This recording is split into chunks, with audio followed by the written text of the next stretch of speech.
apa kabar Anda? Kembali berjumpa dengan saya, Haris Kemarif dari Forum News Network. Di Jakarta ini lagi heboh nih. Kembali ceritanya seperti awal mula ketika COVID dinyatakan ada di Indonesia nih. Jadi pertentangan antara pemerintah pusat dengan pemerintah Provinsi DKI berkaitan dengan PSBB total yang akan dilakukan oleh Anies Baswedan. Bung Rocky, ini suasana jadi seru nih. COVID kelihatannya tidak hanya mengeskalasi penyebaran, tapi juga eskalasi politiknya juga menjadi meningkat. Ya, dari awal kita sudah prediksi itu, bahwa ketidakbecusan pemerintah pusat itu pasti berubah menjadi saling intrik di dalam sendiri. Karena tidak bisa didamaikan oleh presiden. Faksi yang menginginkan supaya uang dikumpulkan untuk bailout ekonomi tetap kuat, karena itu yang mereka tuntut. Permainan diksi presiden akhirnya tidak dipahami oleh publik, karena publik melihat hal yang kontradiktif. Presiden suruh utkan kesehatan, enggak, itu enggak benar. Mesti ekonomi duluan tuh, bisa hancur kita. Jadi itu tanda yang dulu kita sebut dengan istilah saling amputasi itu. Kita mengeskalasi tumbuh sekedar di dalam kabinet atau meluas di dalam pengelompokan partai-partai itu. Itu juga berakibat pada pilkada nanti itu. Jadi isu COVID ini betul-betul jadi burning issue. Jadi satu-satunya isu yang bisa kita pakai untuk mengukur pemerintahan ini bakal stabil atau bakal runtuh. Nah, saya menganggap instabilitas ini akan jalan terus, karena ini baru pertama kali Menteri Koer membangkang pada presiden. Jadi itu poin saya. Pembangkangan itu sekarang terlihat. Dan setelah Erlangga membangkang, maka terjadilah orkestrasi untuk membuli Anies. Tapi bisa juga dilihat bahwa presiden memang akhirnya sadar bahwa dia salah ngomong, dia brief lagi menteri-menterinya tuh. Udahlah, hajar Anies sudah. Itu yang terjadi kalau kegiatan presiden adalah memutar-mutar kepala. Dia kan cuma putar-putar kepala tuh. Mestinya presiden putar otak gitu, bukan putar-putar kepala.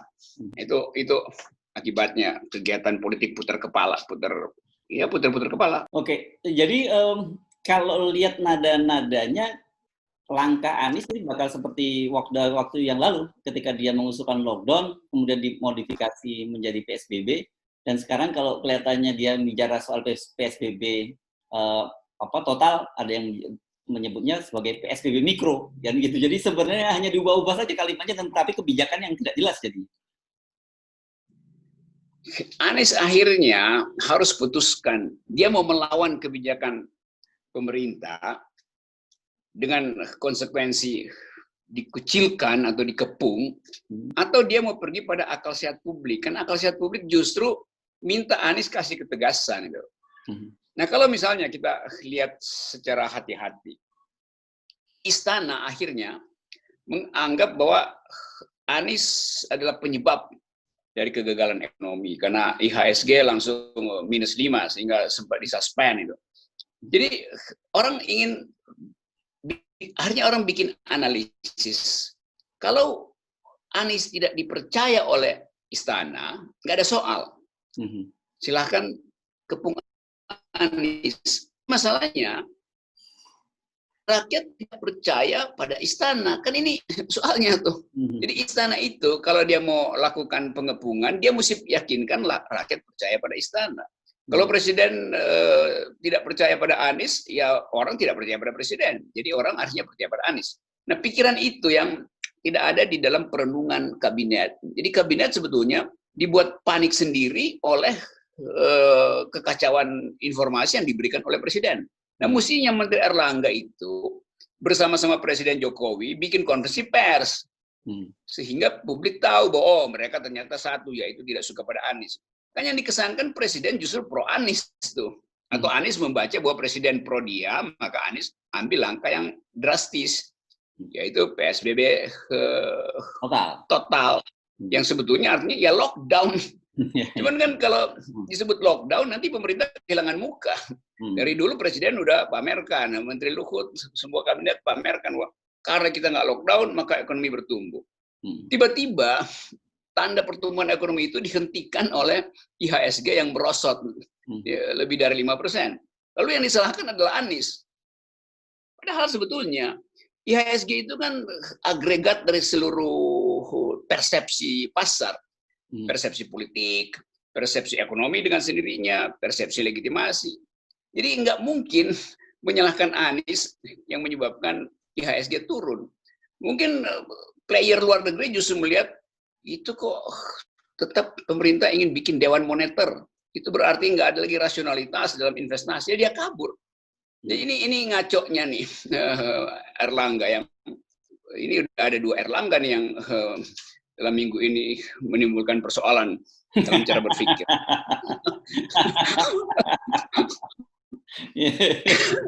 Apa dia Erlangga yang ini ketularan Erlangga yang itu?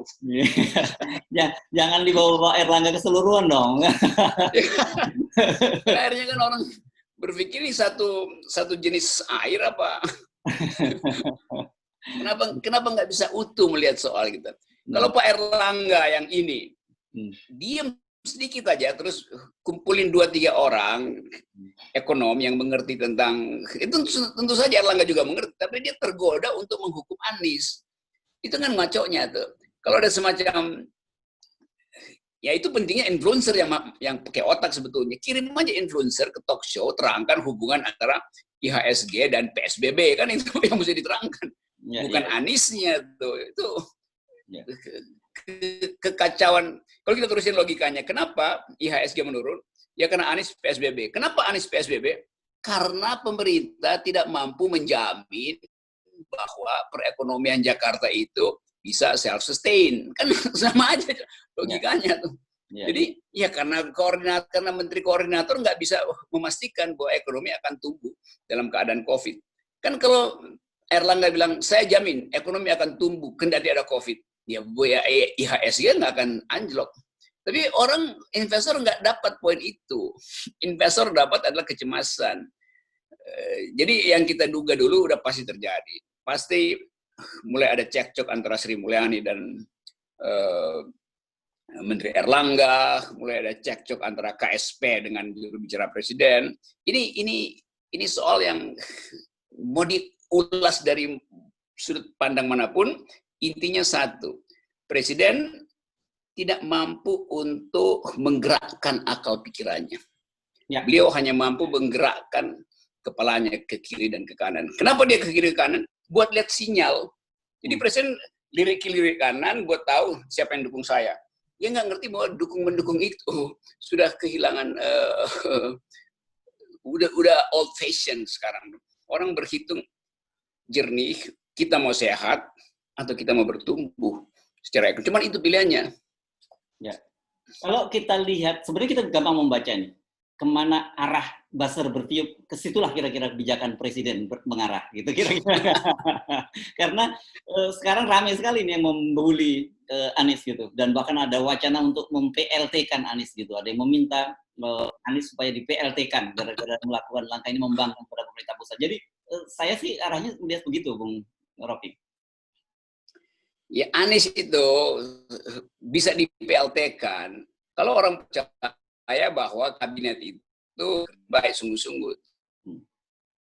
Sekarang dia Anies sedang menolong kabinet. Karena kabinet nggak punya ide, maka Anies datang dengan ide yang dia sebut sebagai PSBB total. Tentu dia hitung konsekuensi ini itu.